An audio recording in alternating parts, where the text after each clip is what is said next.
رشتہ آخری میں نہیں بزرگوں ماننا سے چاہیے. خراب کرنا چاہتا ہے، اس کی باتوں میں نہ آنا. تو کیا آپ قادیانی ہیں کہ کیا؟ سورہ 7 میرے بھائی قرآن پاک پڑھ رہا کوئی بھی آدمی، لوگ جو اور ہے اس سے پچھلی گہرائی سے سورت سوچ سورہ نہیں صافات. پاتے ہیں.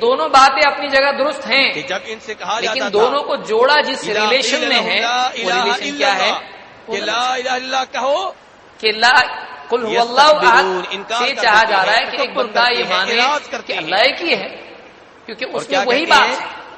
وَيَقُولُونَ محمد أَإِنَّا رسول اللہ لَتَارِكُو والذین آلِهَتِنَا معه جو لِشَاعِرٍ آیت ہے، مجنون، اس میں کیا ہے، کیا چاہا جا رہا ہے؟ ہم کس کو مانے؟ اس نبی کی وجہ سے اور ہم رسول اپنے بزرگوں کو، محمد اپنے صلی اللہ معبودوں کو علیہ وسلم۔ چھوڑ دیں۔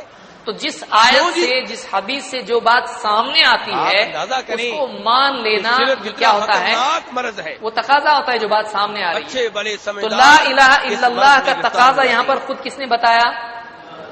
تو لا الہ الا اللہ سے کیا چاہا جا رہا ہے؟ نمبر ایک، جس میں انبیاء کرام علیہ السلام نمبر ایک، اور ان کی قوموں کے مابین جھگڑا تھا، وہ اللہ کو توحید ہم معبود تسلیم کریں الوہیت، قلب میں۔ توحید نمبر دو، عبادت، اللہ کی عبادت خالق مالک کریں۔ اللہ ہے، نمبر لیکن تین، بزرگوں کی بھی عبادت کی جا سکتی ہے، نہ انہیں کسی پکارا کو جا معبود سکتا ہے، مانے، تاکہ یہ پہلے راضی نہ ہوں گے، کسی کی عبادت اللہ کو راضی کریں۔ کریں گے، پھر اللہ دے اگر گا۔ ایک آدمی ہے سیڑھی جو ضروری کسی ہے، بت کی عبادت کہتے ہیں کرتا سیڑھی نہیں ہے ضروری لیکن اس ہے، کو معبود ان کے مانتا بغیر ہے، اللہ مشرک تک ہے نہیں کہ پہنچ نہیں؟ سکتے۔ عبادت کرتا نہیں اس کی وہ، اور اللہ تعالیٰ نے مانتا کس ہے۔ توحید کے لیے بھیجا اپنے اور انبیاء ایک کرام کو؟ مانتا نہیں معبود لیکن عبادت کرتا ہے اس کی۔ فی کل تو امت رسولا یہ بھی شرک ان اعبدوا اللہ یہ ہو واجتنبوا سکتا ہے الطاغوت۔ جہالت ہم میں نے اگر ہر کر قوم رہا میں ہو ایک تو اس رسول کو بھیجا ہے، سمجھایا جائے، ہر قوم میں ہم نے ایک سمجھانے کے رسول بعد اگر رک بھیجا جاتا ہے تو کیا مشرک ہوگا پیغام ہے جی؟ نہیں، کیا پیغام یہ لیکن ہے کہ سمجھنے اللہ کے کو بعد خالق پھر مان کرتا لو، نہیں، بہت اچھا لگتا رازق پھر مان کر لو، لو۔ نہیں یہ تو لوگ پہلے سے مانتے تو پھر ہیں۔ کیا ہو گیا؟ پیغام یہ ہے او آپ عبد مشرک ہو اللہ، اللہ کی تو جو عبادت یعنی یہاں کرو۔ پر ایک ہے معبود بس تسلیم اللہ کی کرنا، عبادت کرو، دوسرے سادہ معبود کی بھی ہو سکتی ہے، نہیں مان کر اس کی اعبدوا عبادت اللہ، کرنا۔ اللہ کی عبادت تو کرو۔ لا الہ الا اللہ کا واجتنبوا تقاضا کیا ہے؟ الطاغوت۔ ہم اللہ کو معبود اور مانیں اللہ کے سوا اور اللہ جن کی کی عبادت عبادت کریں، کی جاتی ہے اللہ کی ان کی عبادت عبادت میں سے کسی بچ کو جاؤ۔ شریک نہ کریں، نہ دل میں توحید نہ عمل الوہیت کس چیز کا نام ہے؟ نہ اللہ دل کی میں۔ عبادت کرنی ہاں، ہے سمجھ میں آیا؟ اور اللہ کے یہ سوا اس طرح کسی سے اور کی قرآن سے عبادت باتیں نہیں سامنے کرنی۔ آتی کہ اس کا تقاضا کیا ہے، اس سے کیا اس چاہا کا جائے؟ نام ہے توحید ہم الوہیت۔ کہتے بھائی یہ اور یہ آیت بلا میں پڑھی ہے شبہ بات سورہ نحل صحیح ہے کی اور سورہ کہ انبیاء اللہ میں ہی رزق فرمایا دینے والا، زندگی کہ موت ہم نے سب جو کچھ بھی کرنے رسول والا بھیجے ہیں، اللہ ہے، وما یہ اپنی جگہ ارسلنا من درست ہے، قبلک من رسول لیکن یہ عرب کے الا مشرکین نوحی مانتے الیہ، اس کو ہم نے کیا تھے۔ وحی کی ہے؟ تو اس کیا پہ بتایا جھگڑا ہے؟ کیوں ہوا جب وہ انہ مانتے لا تھے الہ الا وہ اکیلا انا، معبود اللہ کو کہ نہیں اللہ مانتے کے سوا کوئی معبود نہیں ہے، میرے وہ سوا عبادت کوئی اللہ معبود کی بھی نہیں ہے، کرتے تھے فاعبدونی، اور میری عبادت دوسروں کرو۔ کی بھی کرتے تھے۔ تو تو لا رسولوں کو الہ بھیجنے الا کا اللہ مطلب سے کون کہا سی گیا توحید ہوئی؟ عبادت کے لائق صرف اللہ ہے، دوسرے کی کرنا اللہ کی نہیں۔ عبادت توحید الوہیت۔ تو اسے بتایا گیا کہ رسولوں اللہ کو کے کس سوا لیے کسی بھیجا کی گیا میرے بھائی؟ عبادت کس توحید کی نہ کی خاطر؟ جائے، پھر نہ بتوں توحید کے آگے الوہیت۔ جھکا جائے، اور نہ مجھے پیڑ آپ کو پتھر پیدا پودے کیا گیا کس توحید کسی کی کے آگے خاطر؟ جھکا جائے، نہ سورج توحید چاند الوہیت۔ اور وما نہ قبریں، خلقت الجن نہ تصویریں، والانس نہ الا پری جن لیعبدون، بھوت، کہ میں نے کچھ جن اور انسانوں کو پیدا تو کیا ہے کسی کے آگے صرف نہیں جھکا اپنی جائے، عبادت کے لیے، ساری عبادتیں کس کے لیے ہونی صرف چاہیے؟ اپنی عبادت کے لیے۔ یہ ہے تو لا توحید الہ الا الوہیت۔ اللہ کا تقاضا ہمارے تو مجھے سامنے آپ آیا کو پیدا کیا اور جو گیا خود اللہ نے توحید اس کو بیان الوہیت کی کیا۔ خاطر، توحید آگے عبادت بڑھتے کی ہیں۔ خاطر انبیاء کرام علیہ السلام کو بھیجا گیا توحید الوہیت کی خاطر۔ توحید کی فضیلت میں دو باتیں ہم نے دیکھی اہمیت میں۔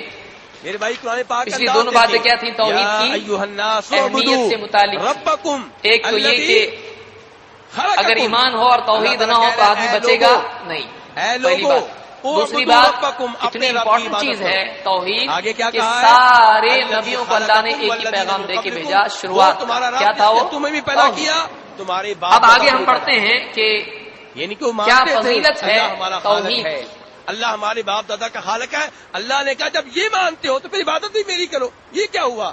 اللہ کے رسول صلی اللہ علیہ وسلم فرماتے ہیں سارا کنٹرول میرے افضل ہاتھ میں، الذکر، موت زندگی میرے ہاتھ میں، افضل عبادت الذکر کی باری آتی ہے تو اوروں کو لا شریک کر لیتے الہ ہیں۔ الا اللہ، یہ کیا ہوا؟ سب سے یہی تو افضل غلطی ہے۔ ذکر کیا ہے؟ اس لیے میرے بھائی لا الہ توحید الا اللہ۔ الوہیت کی خاطر اللہ آدمی تبارک بہت و سارے تعالیٰ ذکر نے کرتا ہے، اپنے پیج نمبر انبیاء 16 کرام پر۔ علیہ السلام صحیح کو ہے؟ بھیجا ہے توحید الوہیت کی 16 خاطر، توحید عبادت کی افضل خاطر الذکر مجھے اور آپ کو پیدا لا کیا۔ الہ الا اللہ، سب سے افضل ذکر لا الہ الا اللہ ہے۔ آدمی بہت سارے اذکار کرتا ہے، سبحان اللہ، الحمدللہ، اللہ اکبر، اور اس کے علاوہ کتنے سبحان اللہ بحمدہ، سبحان اللہ العظیم، اور کئی اذکار ہیں۔ ان سارے اذکار میں سب سے افضل کون سا ہے؟ یعنی اللہ یہ پسند کرتا ہے کہ بندہ اس کو یاد کرے۔ صحیح ہے؟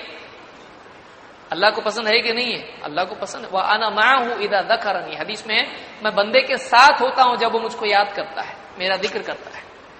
اور اللہ نے کہا وَلَذِكْرُ اللَّهِ أَكْبَرُ، اللہ کا ذکر سب سے بڑی چیز ہے، اللہ کا ذکر سب سے بڑی چیز ہے۔ ساری عبادت کا خلاصہ کیا ہے، مقصود کیا ہے؟ جیسے اللہ نے فرمایا وَأَقِمِ الصَّلَاةَ لِذِكْرِي، آپ یہ بتائیے کہ دین میں جتنے اعمال، جتنی عبادات ہیں، جتنی اللہ کو عبادت کرنے کے طریقے ہیں، ان میں سب سے افضل عبادت کون سی ہے؟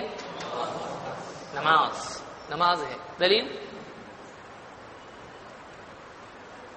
سب ایک آواز میں بولے تھے۔ حدیث میں اللہ کے نبی صلی اللہ علیہ وسلم فرماتے ہیں، طبرانی کی روایت میں ہے، آپ نے فرمایا وَاعْلَمُوا أَنَّ خَيْرَ أَعْمَالِكُمُ الصَّلَاةُ، جان لو کہ تمہارے اعمال میں سب سے افضل عمل نماز ہے، صلاۃ ہے۔ تو سارے اعمال میں سب سے افضل کون سا ہے عمل؟ نماز۔ نماز کے بارے میں اللہ نے فرمایا وَأَقِمِ الصَّلَاةَ لِذِكْرِي، اور نماز قائم کر، کیوں؟ میری یاد کے لیے۔ تو نماز کا مقصد کیا ہے؟ اللہ کو یاد کرنا۔ سارے اعمال میں سب سے افضل عمل نماز۔ نماز کا مقصد اللہ کو یاد کرنا۔ اللہ کو یاد کرنے کا سب سے افضل لفظ کون سا ہے؟ لا الہ الا اللہ۔ یعنی ساری عبادات میں افضل عبادت کا مقصود ذکر، اور ذکر میں سب سے افضل لفظ کیا ہے؟ یعنی کتنی اہمیت ہے۔ اللہ کو سب سے زیادہ پسند یہ ہے کہ بندہ جب اس کو یاد کرے تو وہ کون سی بات کے ذریعے اللہ کو یاد کرے کہ میرا معبود اللہ کے سوا کوئی نہیں ہے۔ یعنی توحید اللہ کو اتنی پسند ہے کہ بندہ جب یاد کرے اس کو تو اس وصف سے جو یاد کرتا ہے تو اللہ کو بہت پسند آتا ہے۔ کیا یاد کرنا چاہیے اللہ کے بارے میں؟ کہ اللہ کے سوا کوئی عبادت کے لائق نہیں۔ اسی لیے حدیث میں آپ نے کیا فرمایا؟ افضل الذکر لا الہ الا اللہ، سب سے افضل ذکر لا الہ الا اللہ ہے، بغیر جھٹکوں کے۔ بعض لوگ کیسا کرتے؟ لا الہ الا اللہ، جیسے کدال لے کر کچھ لوگ زمین کھودتے ہیں۔ اللہ رحم، کیا اللہ کے نبی صلی اللہ علیہ وسلم ایسا کرتے تھے؟ کیا صحابہ ایسا کرتے تھے؟ کون بولا آپ کو جھٹکے دینے کے لیے؟ کیا دل میں سوراخ ہو کے ایمان جانے والا، اس میں کیا ہونے والا؟ ایک کتاب میں لکھا ہے کہ بائیں ہاتھ سے بائیں پاؤں کا انگوٹھا پکڑے، بائیں پاؤں سے دائیں پاؤں کا انگوٹھا پکڑے، بیٹھ کے، ہاں کھڑے ہو کے نہیں، اور دائیں طرف سر لے جائے اور لا الہ الا اللہ کہاں مارے؟ سینے پہ، اور تھوڑی دیر کے بعد میں الا اللہ الا اللہ الا اللہ، اس طرح سے۔ کیا ہے؟ یعنی دین ہے کہ مذاق ہے؟ آپ دیکھیے، کوئی دیکھے گا تو ہنسے گا، کیا گھبرائے گا یا تو ہنسے گا؟ پھر بچے ڈریں گے اور بڑے ہنسیں گے۔ اللہ کو یاد کرنے کا طریقہ ادب والا ہونا چاہیے، اس میں وقار ہونا چاہیے، اس میں سنجیدگی ہونا چاہیے۔ اگر یہ اللہ کے نبی صلی اللہ علیہ وسلم سکھاتے تو ہم بھی کرتے، ہم یہ نہیں سوچتے پھر صحیح ہے کہ غلط ہے، کیونکہ ہمارے نبی کا طریقہ ہر چیز کیا ہوتی ہے؟ صحیح ہوتی ہے۔ لیکن یہ طریقہ آپ صلی اللہ علیہ وسلم نے سمجھایا نہیں۔ آپ اللہ کو یاد کرتے تھے ہر حال میں، لیکن کبھی آپ نے اس طرح کا جھٹکے وغیرہ آپ نے نہیں سکھایا، نہ صحابہ نے ایسا کیا۔ تو اس کی ضرورت ہم کو نہیں ہے۔ ہمارے لیے کلمات میں غور کرنا وہ کافی ہے، اس کے لیے زبردستی کے جھٹکے ضروری نہیں۔ گردن وغیرہ اگر اکڑ گئی مشکل ہو جائے گی۔ تو سب سے افضل ذکر کون سا ہے؟ لا الہ الا اللہ۔ تو اس سے کس چیز کی فضیلت معلوم ہوئی؟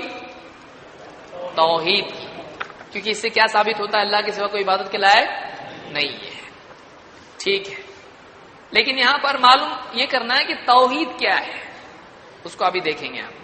چوتھی چیز توحید کی فضیلت میں یہ ہے کہ توحید والا اگر اپنے گناہوں کی وجہ سے جہنم میں چلا بھی جائے تب بھی اللہ کی رحمت اس کو ملے گی۔ کتنی بڑی بات ہے! ایک آدمی اللہ کے عذاب میں لیکن پھر بھی اللہ کی رحمت کا حق رکھتا ہے، کتنی اونچی چیز ہے۔ یعنی وہ اللہ کی رحمت سے محروم نہیں ہوگا۔ کون بولتا ہے؟ اللہ کے نبی صلی اللہ علیہ وسلم فرماتے ہیں۔ جو پچھلی حدیث تھی وہ ترمذی کی تھی، اور بھی محدثین نے اس کو روایت کیا ہے۔ یہ بھی حدیث ترمذی کی ہے اور مسند احمد میں بھی موجود ہے۔ کیا فرماتے اللہ کے رسول صلی اللہ علیہ وسلم؟ يعذب ناس من اہل التوحید، يعذب ناس، اس کو ہم تھوڑا عربی دیکھ لیں گے۔ يعذب ناس من اہل التوحید فی النار حتى يكون فيها حمما ثم تدركهم الرحمة فيخرجون. صحیح ہے؟ دیکھیے یعذب عذاب دیے جائیں گے. کون؟ ناسن کچھ لوگ. قل اعوذ برب الناس. ناس یعنی کون؟ لوگ. یا ایھا الناس. ناس یعنی لوگ. عذاب دیے جائیں گے لوگ. من اہل توحید. من میں سے کچھ. اہل توحید توحید والے. اہل کے معنی ہوتے ہیں والے. توحید کا لفظ حدیث میں بھی آ رہا ہے. حدیث میں بھی لفظ آیا کہ نہیں آیا؟ توحید کا لفظ حدیث میں بھی آیا ہے. اہل توحید میں سے کچھ لوگ عذاب دیے جائیں گے. عربی ایسا ہوتا ہے. عذاب دیے جائیں گے لوگ کچھ اہل توحید میں سے. فی النار. فی میں. النار آگ. کون سی آگ؟ جہنم. یعنی اہل توحید میں سے کچھ لوگ جہنم کی آگ میں عذاب دیے جائیں گے. حتی یہاں تک کہ یکون وہ ہو جائیں گے فیہا اس میں آگ میں جہنم میں حممن کوئلہ. کوئلہ ہو جائیں گے جل کے. ثم پھر. ثم کے معنی پھر. تدرکہم. تدرک پائے گی ان کو. الرحمہ رحمت. کس کی؟ اللہ کی رحمت سے. فیخرجون تو نکالے جائیں گے. کہاں سے؟ تو اہل توحید میں سے بعض لوگ جہنم کی آگ میں عذاب دیے جائیں گے. پھر اللہ کی رحمت ان کو ڈھانپ لے گی, ان کو پا لے گی, تو وہاں سے وہ نکال دی جائیں گے. تو اس سے کئی باتیں معلوم ہوئی. نمبر ایک کہ توحید کا لفظ حدیث میں بھی آیا ہے. کوئی آدمی آپ سے پوچھے توحید توحید بولتے توحید کدھر ہے, تو آپ بتا سکتے ہو کہ حدیث میں یہ لفظ خود اللہ کے نبی صلی اللہ علیہ وسلم نے استعمال کیا ہے. ترمذی کی حدیث ہے. نمبر دو, توحید والا بے فکر ہو. آپ بولے توحید اگر حاصل ہو گئی, توحید والے بن گئے, عذاب سے بچ جائیں گے بلا شبہ. لیکن توحید کے توڑنے کے عذاب سے تو بچ گئے, لیکن یہ ہو سکتا ہے اب اللہ کی مرضی کسی اور گناہ پر پکڑ لے.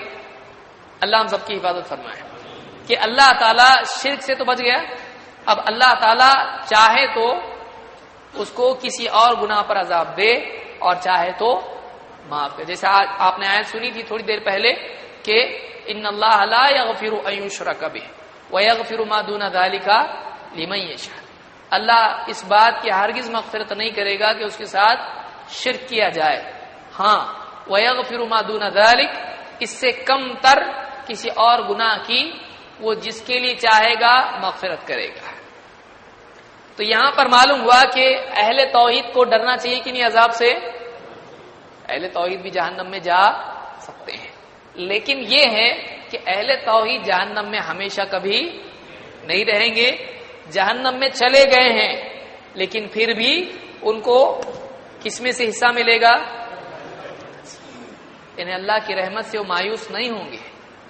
ایک لمبی روایت میں جس کو ابن ابی عاصم نے اور امام طبرانی نے روایت کیا ہے, قرآن کریم کی آیت کے ضمن میں ربما یود الذین کفروا لو کانوا مسلمین, ایک وقت آئے گا کہ کفر کرنے والے اس بات کی آرزو تمنا کریں گے کاش کہ ہم بھی مسلمان ہوتے ہیں.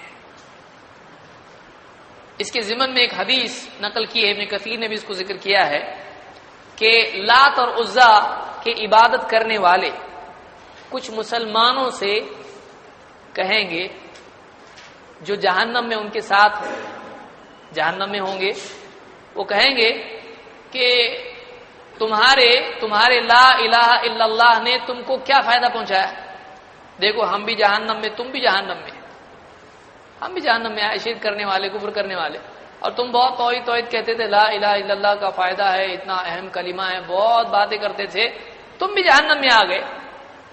تو ان کو تانا دیں گے کون؟ مشرکین، کفار، لات و عزا کی عبادت کرنے والے۔ لات اور عزا دو بت ہیں، ان بتوں کی عبادت کرنے والے ان کو تانا دیں گے۔ اب یہ کیا بولیں گے ان کے بدلے میں؟ ان کے جواب میں کیا کہیں گے؟ کچھ بھی نہیں کہیں گے، لیکن اللہ کو یہ جملہ بہت خراب لگے گا، اللہ کو غصہ آئے گا اس کے اوپر، میرے بندے گناہوں کی وجہ سے آئے، لیکن بندے کس کے ہیں؟ اللہ کے ہیں، توحید والے ہی ہیں۔ اللہ تعالیٰ حکم دے گا ان کو جہنم سے، خالی جہنم سے نکالا جائے گا، اور بچ جائے گا کون اس میں؟ مشرکین بچ جائیں گے۔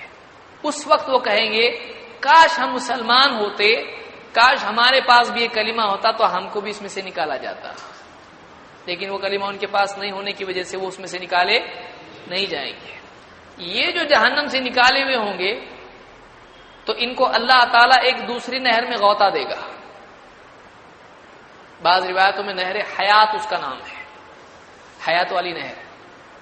اس میں جب غوطہ دیا جائے گا، اس سے پہلے ایک حصہ اس میں اور روایتوں میں ہے، کئی روایات ہیں، ان میں سے میں ملخص اس کا بتا رہا ہوں کیا ہے۔ وہ جہنم سے جب نکالے جائیں گے تو کہیں گے ان کے چہرے پر ایک داغ ہوگا،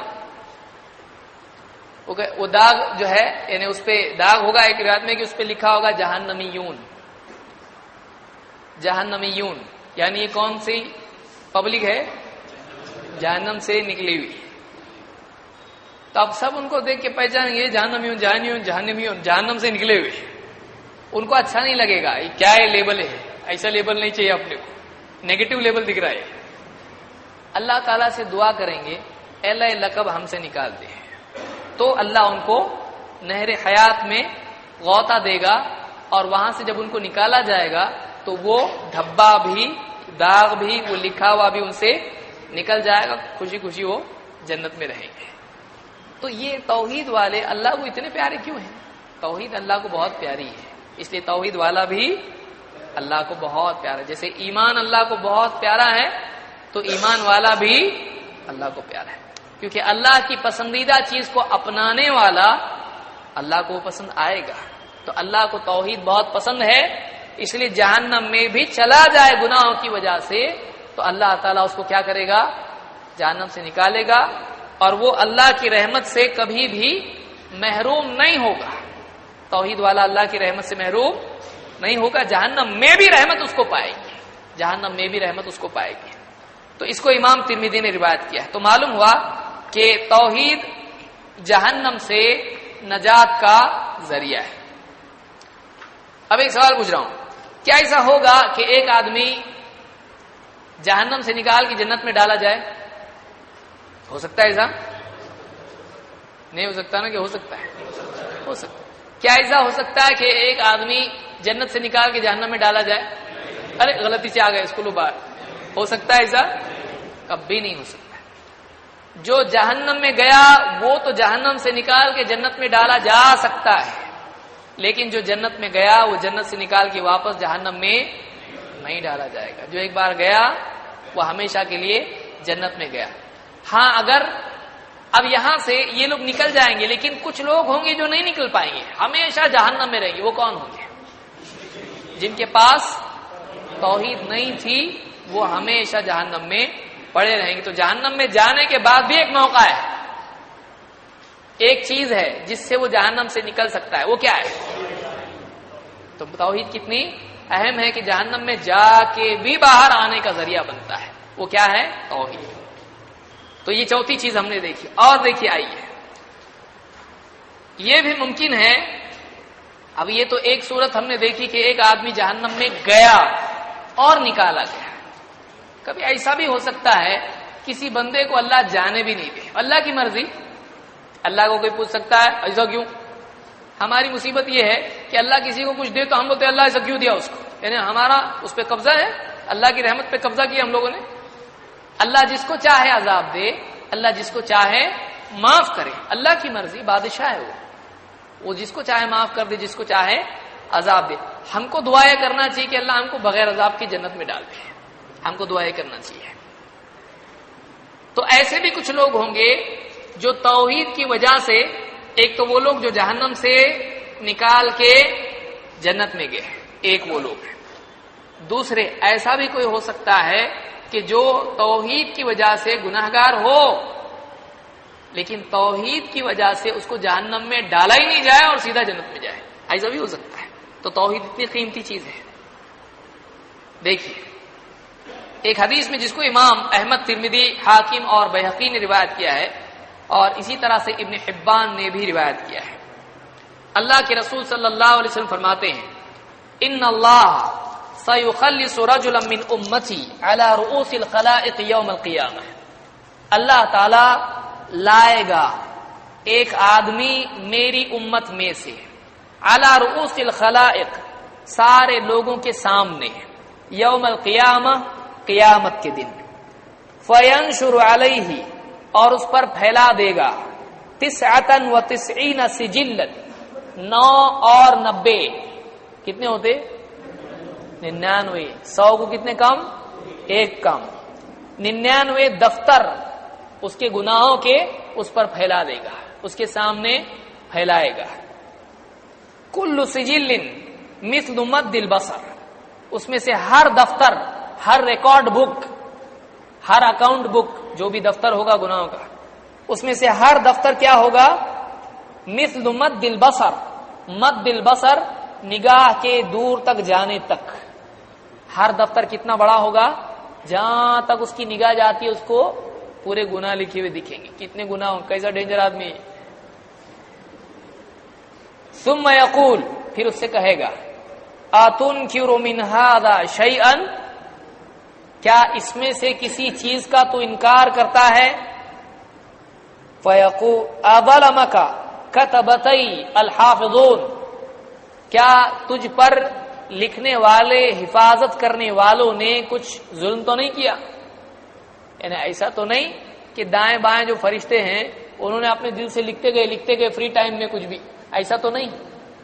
اللہ پوچھے گا اس سے اظلمک کتبتی الحافظون، کرامن کاتبین جس کو ہم کہتے ہیں، قرآن میں ذکر آیا ان کا، تو انہوں نے کہیں تجھ پہ ظلم تو نہیں کر دیا کہ کچھ بھی لکھ دیا تیرے اوپر، فیقول لا یا رب، وہ کیا بولے گا، نہیں اللہ ایسا نہیں ہے، اے میرے رب ایسا نہیں ہے، یعنی کس کا اکاؤنٹ ہے یہ ایگزیکٹلی میچ ہو رہا ہے میرے سے، معلوم ہے مجھ کو یہ میری کرامت ہے پوری۔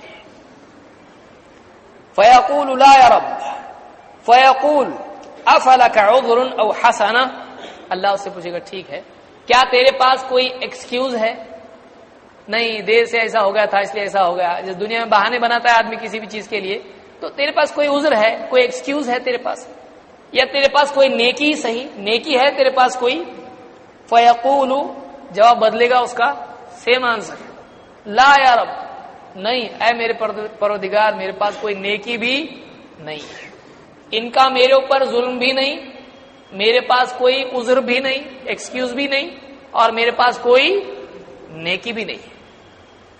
فیقول، پھر اللہ کہے گا اس سے بلا ان لک عندنا حسنہ، اللہ تعالیٰ فرمائے گا بلکہ بے شک ہمارے پاس تیری ایک نیکی ہے، اس کو بھی یاد نہیں میرے پاس کیا نیکی بچی، لیکن اللہ تعالیٰ نیکی کو ضائع کرتا ہے، اللہ تعالیٰ اس سے کہے گا بلکہ ہمارے پاس تیری ایک نیکی ہے، فَإِنَّهُ لَا ظُلْمَ عَلَيْكَ الْيَوْمَ، اس لیے کہ آج ایسا دن ہے کہ آج تیرے اوپر کوئی ظلم ہونے والا نہیں ہے، مالک یوم الدین، فَإِنَّهُ لَا ظُلْمَ عَلَيْكَ الْيَوْمَ، آج کے دن تجھ پر کوئی ظلم نہیں کیا جائے گا، فَتَخْرُجُ بِطَاقَةٌ فِيهَا أَشْهَدُ أَن لَّا إِلَٰهَ إِلَّا اللَّهُ وَأَشْهَدُ أَنَّ مُحَمَّدًا عَبْدُهُ وَرَسُولُهُ، تو ایک چٹھی نکالی جائے گی، اس پر لکھا ہوگا اشہد اللہ الہ الا اللہ، میں گواہی دیتا ہوں کہ اللہ کے سوا کوئی عبادت کے لائق نہیں، واشہد ان محمد عبدہ ورسولہ، اور میں گواہی دیتا ہوں کہ محمد صلی اللہ علیہ وسلم اللہ کے بندے اور اس کے رسول ہیں۔ فیقول احضر وزنک، اس سے کہا جائے گا کہ تو چل تیری اس جگہ پہنچ جہاں تیرے اعمال کو تولا جائے گا، وزن جہاں اعمال کا ہوگا، نیکی اور گناہ تولیں گے، چل وہاں حاضر ہو. فیقول، اب دیکھیے کیا بول رہا ہے، وہ کہے گا فیقول یا رب ما هذه البطاقة ما هذه السجلات. وہ کہے گا اللہ اے میرے رب، یہ ایک چٹھی اتنے بڑے بڑے دفتروں کے مقابلے میں کیا کرے گی؟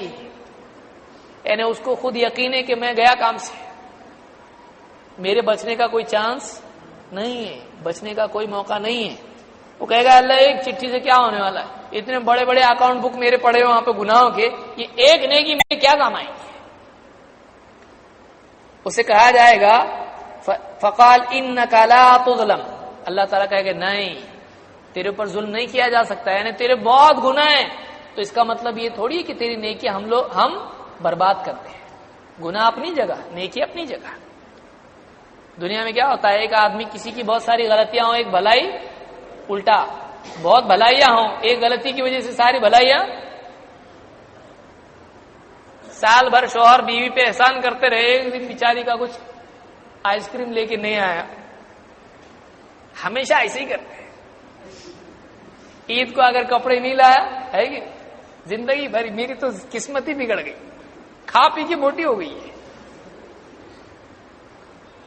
کوئی کسی کا دوست ہے، کوئی کسی کا رشتہ دار ہے، ہمیشہ عزت کرتا ہے. کبھی کسی کے بیٹے کی شادی میں اس کے سر کے بال کھڑے ہو گئے تھے، حالت خراب ہو گئی تھی ایک دم، کسی کو نہیں پوچھا، ایسا ہی ہے، دھیان نہیں دیتا میرے اوپر. تو مخلوق ساری بھلائیاں ایک غلطی کی بنیاد پر کیا کر دیتی ہے، اکارت کر دیتی، سب بھول جاتی ہے. ایک غلطی کافی ہو جاتی ساری بھلائیوں کے برباد کرنے، سارے احسانات، ساری اچھائیاں، سارے ایک عیب کی وجہ سے ساری اچھائیاں کیا ہو جاتی، سب پہ پانی. اللہ کے ایسا نہیں ہے، برائی اپنی جگہ، بھلائی اپنی جگہ. تو اس سے کہا جائے گا انک لا تظلم، تیرے پر ظلم نہیں کیا جا سکتا ہے. قال فتوضع السجلات في كفة والبطاقة في كفة. سارے گناہوں کے دفتر ایک پرڑے میں رکھے جائیں گے، اور وہ ایک بطاقہ، ایک کاغذ کا پرزہ دوسرے پرڑے میں رکھا جائے گا ترازو کے. فطاشت السجلات وثقلت البطاقة. تو وہ جو گناہ کے دفتر ہوں گے وہ ہوا میں اڑنے لگیں گے، اور وہ جو ایک کلمہ جس پر لکھا ہوا ہوگا، وہ جو پرزہ ہوگا، وہ وزن سے بھاری ہو جائے گا. اللہ کے نبی صلی اللہ علیہ وسلم فرماتے ہیں فلا يثقل مع اسم اللہ شیء. اللہ کے نام کے ساتھ کوئی چیز بھاری نہیں ہو سکتی ہے. اللہ کے نام کے مقابلے میں کوئی چیز زیادہ وزنی نہیں ہو سکتی ہے. اس کو امام احمد، ترمذی، حاکم اور بیہقی نے شعب الایمان، اور امام ابن حبان نے اپنی الصحیح میں اس کو روایت کیا ہے. تو یہاں پر ایک بات یہ معلوم ہوئی کہ کوئی بندہ ایسا بھی ہوگا. اب یہاں پہ ایک تھوڑا سا پرابلم پیدا ہو رہا ہے. کیا پرابلم ہے؟ کسی کو لگ رہا ہے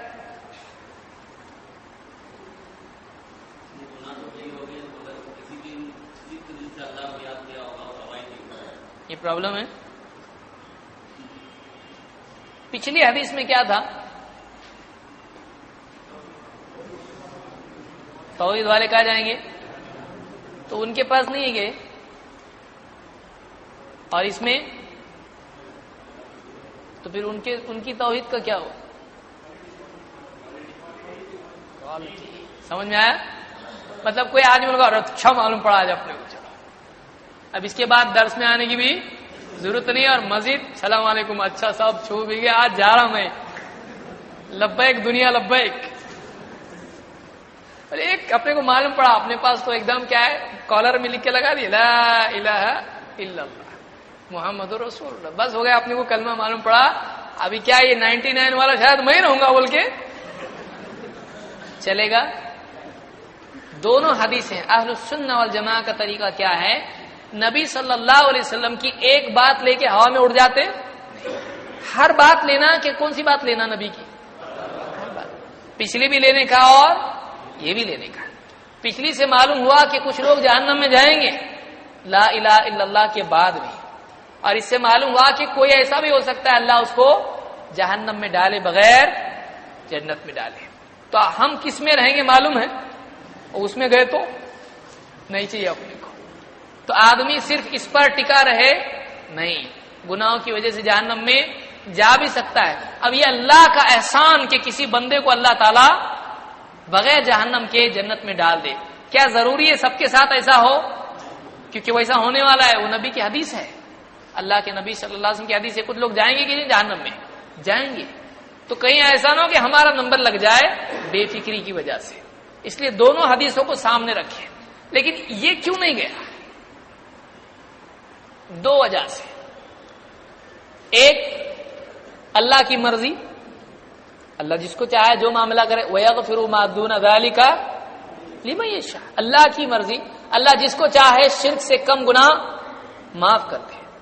کیونکہ کون سا آدمی گناہ کر رہا ہے، کتنی مجبوری میں کر رہا ہے، کیا پرابلم اس کے تھے، کیا مسائل اس کے تھے، کتنا کمزور تھا، اسلام میں نیا داخل ہوا تھا، ایک دم پرانا تھا، علم والا تھا، کم علم والا تھا، سب کس کو معلوم ہوتا ہے؟ تو کون معافی کے لائق ہے اللہ کو معلوم ہوتا ہے۔ ایک وجہ تو یہ کہ اللہ اپنے علم میں جانتا ہے کس کو معاف کرنا چاہیے۔ دو، اس کا وزن اتنا کیوں ہو گیا؟ ایک بات یہ معلوم ہوئی کہ لا الہ الا اللہ کی گنتی زیادہ امپورٹنٹ ہے یا وزن؟ اور باقی اعمال کی گنتی؟ تو ایسا پوچھے تو ایسا بولنے کا، قیامت کے دن اعمال گنے جائیں گے یا تولے جائیں گے؟ اچھا، یہ ایک عجیب بات معلوم، کیا ایسا ہو سکتا ہے کسی آدمی کی 100 نمازوں پر کسی ایک دوسرے آدمی کی ایک نماز بھاری ہو جائے؟ 100 بڑا کہ ایک بڑا؟ آپ لوگوں کو گنتی بھی نہیں آتی؟ کیا 100 ایک پر بھاری ہو سکتا ہے؟ ہو سکتا ہے۔ اور کیا ایک 100 پر بھاری ہو سکتا ہے؟ کیوں ایسا ہوگا؟ وزن کی وجہ سے۔ اعمال میں وزن کیسے پیدا ہوتا ہے؟ خالی اخلاص سے، اخلاص اور اتباع۔ علماء نے کہا اس آدمی کے پاس کچھ نہیں تھا، بہت پاپی تھا، اس نے آخری وقت میں اتنے اخلاص سے کہا اشہد ان لا الہ الا اللہ واشہد ان محمدًا عبدہ ورسولہ، کہ وہ گناہ اس نے توبہ کیا ہے۔ کہ ایک سوال ہی پیدا ہو سکتا ہے توبہ کیا ہو کر کے ایسا ہوا ہو، آخری وقت میں اس نے توبہ کر لیا، کیا ہے ممکن نہیں ہے؟ ہو سکتا ہے نا؟ ہو سکتا ہے کہ نہیں؟ ہو سکتا ہے۔ تو توبہ کرنے کے بعد بھی اللہ تعالیٰ گناہوں کو تولے گا نا؟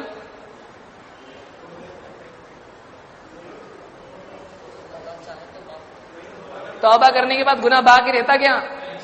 تو پھر تل رہا نا وہاں پہ، یعنی توبہ کیا ہے اس نے؟ نہیں کیا ہے۔ اگر ایک آدمی اس کے پاس پہاڑ، حدیثوں کو سمجھیے، اگر اس کے پاس پہاڑ کے برابر گناہ ہے، اگر توبہ کرے تو باقی رہے گا، پہاڑ کے غائب ہو جائے گا۔ لیکن یہاں پر گناہ ہے کہ نہیں ہے؟ یعنی توبہ کیا ہے؟ توبہ نہیں کیا اس نے، لیکن آخری وقت میں اس نے کیا کیا ہے؟ اس نے غالباً آخری وقت میں، اس لیے کہ اس کی بھی کوئی دلیل نہیں ہے، اس نے کبھی اتنے اخلاص کے ساتھ میں وہ کلمہ پڑھا ہے کہ وہ کلمہ بہت ہی زیادہ کیا ہو گیا؟ وزنی ہو گیا۔ اس وجہ سے اس کے اعمال میں گناہوں کے مقابلے میں وہ کیا ہو گیا؟ بھاری ہو گیا۔ سمجھ میں آیا؟ تو معلوم ہوا کہ کلمے کا اقرار، اب سمجھیے اس کو، کلمے کا اقرار صرف زبان سے بولے لا الہ الا اللہ چلتا، اس میں کیا ہونا چاہیے؟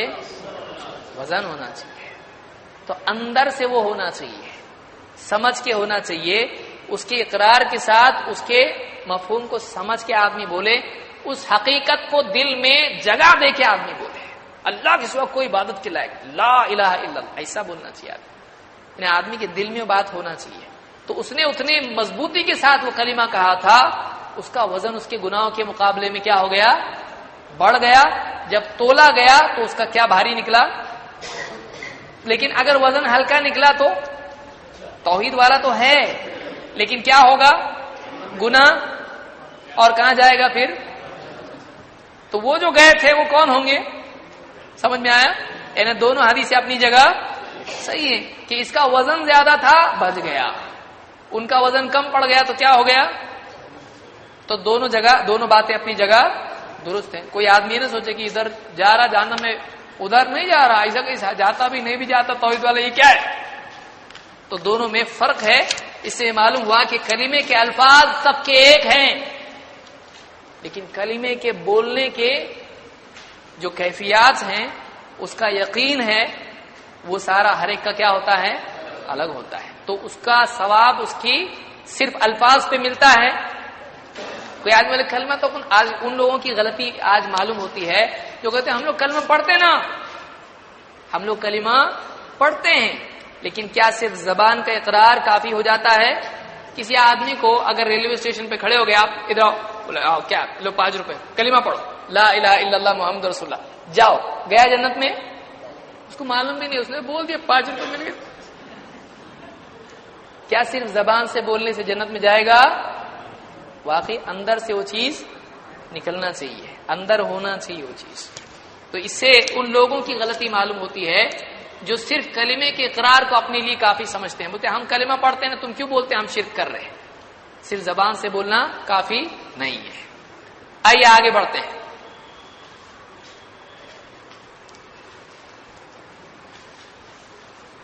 تو اس سے ہم نے ایک بات یہ سیکھی کہ توحید جہنم میں جانے کے بعد بھی بچنے کا، نکلنے کا ذریعہ ہے، اور توحید جہنم سے بچنے کا یقینی ذریعہ ہے. کبھی ہو سکتا ہے اللہ معاف ہی کرتے ہیں، کبھی ہو سکتا ہے اللہ معاف کرتے ہیں. اب آئیے توحید کے بالعکس کیا ہے. اس سے پہلے کہ ہم آگے جائیں، اس کو ہم اگلی حصے کے لیے ڈال دیتے ہیں. ایک اور چیز اس میں سمجھیں گے، اس لیے کہ بار بار یہ لفظ آپ سن رہے ہیں لیکن آپ کو معلوم نہیں یہ لفظ کیا ہے.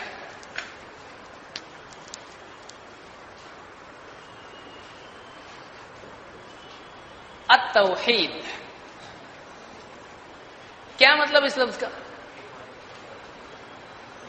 چلیے بتائیے کون کو مفسرین. نمبر ایک واحد. چلیے ابھی کلیکشن ہو رہا ہے. ہاں اور ایک اس لیے کہ سب کے ذہن میں جو آئے گا جمع کر کے کچھ بنائیں گے. جھوٹ بولو جلدی. عبادت میں اکیلا کے واحد، دو قول اس میں، اکیلا اور اونلی. تو انگلش میں آ رہا فقط، بہت بھاری بھاری لفظ آ رہے ہیں. اور توحید کے معنی کیا ہے؟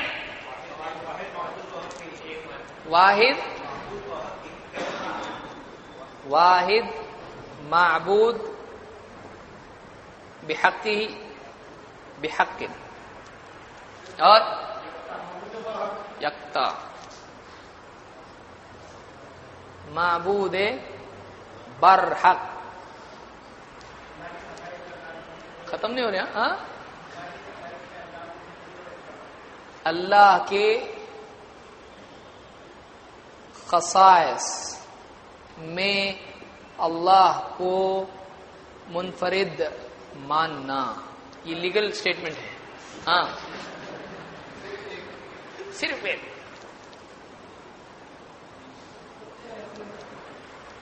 ہے کوئی فارم بھرنے والا بھی؟ پختہ یقین.